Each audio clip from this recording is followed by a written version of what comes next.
이렇게 시간이 안 가는지 정말 버스 안에서 going 이불 속에서 going은 언제나 너에게 going. Assalamualaikum warahmatullahi wabarakatuh. Hello everyone. Tentunya pada hari ini kita akan membahas tentang materi. Nah, untuk materi yang akan kita bahas hari ini yaitu tentang interaksi sosial. Nah, untuk pengetahuan lebih lanjutnya kita akan pelajari berikut ini. Enjoy guys! Tujuan pembelajaran kita pada hari ini yaitu tentunya terkait dengan apa itu interaksi sosial.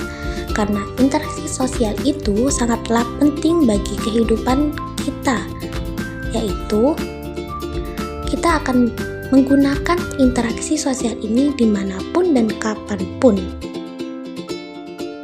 Interaksi sosial adalah proses dinamis di mana individu dengan individu, individu dengan kelompok, ataupun bahkan kelompok dengan kelompok saling berhubungan, saling berkomunikasi, saling terikat, dan saling terhubung.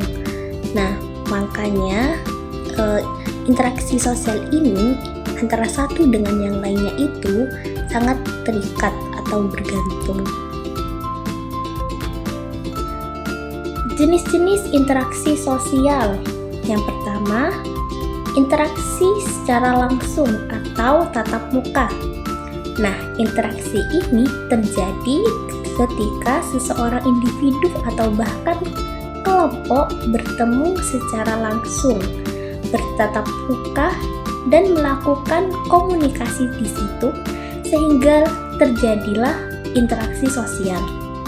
Selanjutnya yaitu interaksi sosial tidak langsung. Nah, interaksi ini terjadi ketika seseorang tidak berada di tempat yang sama, jarak jauh, tetapi tetap berkomunikasi. Nah, biasanya mereka yang berkomunikasi jarak jauh ini menggunakan via media sosial seperti WhatsApp, BBM, Facebook, Instagram, OMI TV, dan lain sebagainya untuk bisa melakukan interaksi sosial. Selanjutnya yaitu interaksi sosial simbolik. Nah, interaksi ini biasanya berupa simbol. Nah, biasanya menggunakan bahasa isyarat untuk melakukan interaksi. Selanjutnya kita akan membahas tentang faktor-faktor interaksi sosial. Nah, yang pertama yaitu faktor sugesti. Sugesti itu sendiri adalah sebuah pengaruh, stimulus atau rangsangan yang diberikan agar seseorang mau mengikuti perintah tanpa terlebih dahulu berpikir secara rasional dan kritis. Wujud dari sugesti bisa berupa sikap, tindakan, perbuatan, atau perkataan. Faktor pendorong dari interaksi sosial ini bisa muncul baik dari benda mati seperti poster, gambar, tulisan, maupun benda hidup seperti ucapan atau tindakan manusia. Contohnya seperti anjuran dokter kepada pasiennya yang kemudian diikuti oleh pasien tersebut. Selanjutnya yaitu faktor imitasi. Imitasi adalah proses meniru tindakan, sikap, penampilan, gaya, serta ciri khas dari orang lain. Imitasi merupakan faktor pendorong interaksi sosial yang paling sering terjadi. Contohnya seperti seorang anak yang bercita-cita menjadi seorang dokter berpenampilan menggunakan pakaian dokter seolah-olah dirinya berperan sebagai dokter. Selanjutnya faktor empati. Empati adalah proses larutnya kejiwaan dalam kedukaan atau kesukaan yang dialami oleh orang lain. Rasa empati biasanya ditunjukkan melalui tindakan yang nyata. Contohnya seperti Aldi menolong temannya yang terjatuh dari sepeda hingga membawanya ke rumah sakit terdekat. Faktor motivasi. Faktor pendorong interaksi sosial selanjutnya yaitu motivasi. Motivasi adalah dorongan yang muncul atau dimunculkan dari diri seseorang untuk melakukan sebuah interaksi. Bisa dikatakan pula bahwa motivasi hampir mirip dengan sugesti.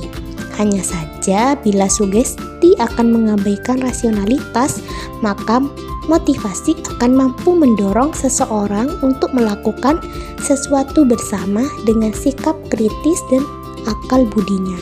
Contohnya seperti ketika kita mendapat pujian dari guru karena telah memenangkan perlombaan, pujian tersebut tentu akan memotivasi untuk berlatih dan belajar lebih giat lagi.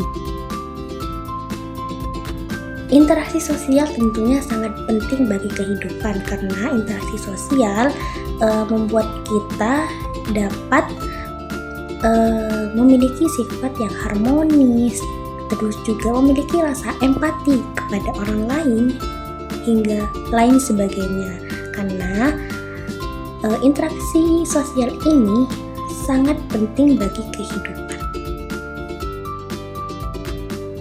Nah, untuk pembahasan kali ini kita sudah sampai di contoh-contoh interaksi sosial.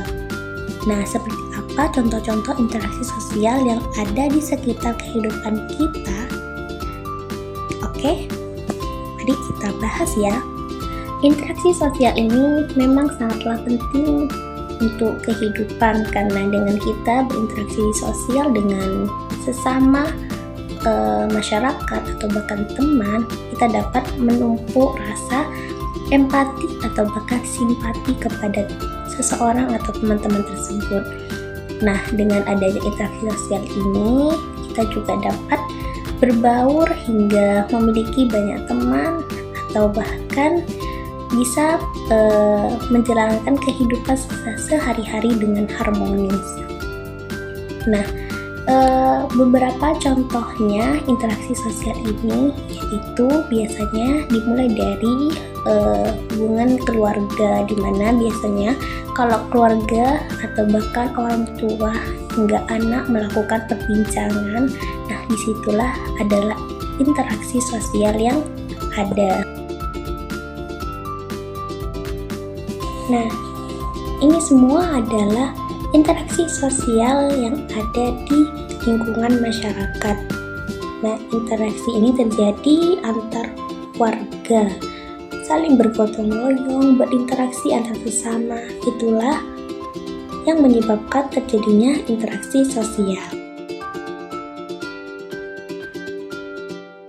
Nah, syarat-syarat interaksi sosial ini sudah jelas, yaitu di mana yang pertama terjadi ketika ada dua atau lebih individu melakukan komunikasi dan terjadi dengan kesadaran penuh dan mampu bisa memberi atau bahkan merespon dari informasi yang terjadi atau komunikasi yang terjadi pada saat itu. Nah, sehingga terjadilah interaksi sosial di situ. Itu termasuk syarat-syarat terjadinya interaksi sosial. Nah, tentunya interaksi sosial ini memiliki manfaat ya teman-teman. Seperti yang sudah tercantum di atas, manfaatnya tentu banyak kan. Nah, jadi interaksi sosial ini sangat penting untuk kehidupan dan dibutuhkan oleh setiap manusia untuk bisa berinteraksi dengan baik. Nah, ini untuk evaluasi kita pada pertemuan kali ini. Nah, pada pertemuan kali ini semoga kalian bisa mengerti dan juga dapat melakukan interaksi sosial dengan baik dimanapun dan kapanpun, dan semoga materi yang kita dapat pada pertemuan kali ini bisa menjadi manfaat. Nah, sudah selesai pertemuan kita pada hari ini teman-teman, dan semoga kalian suka dan bisa mengerti apa yang saya jelaskan ya. Jangan lupa untuk subscribe dan juga like ya teman-teman. See you, bye-bye.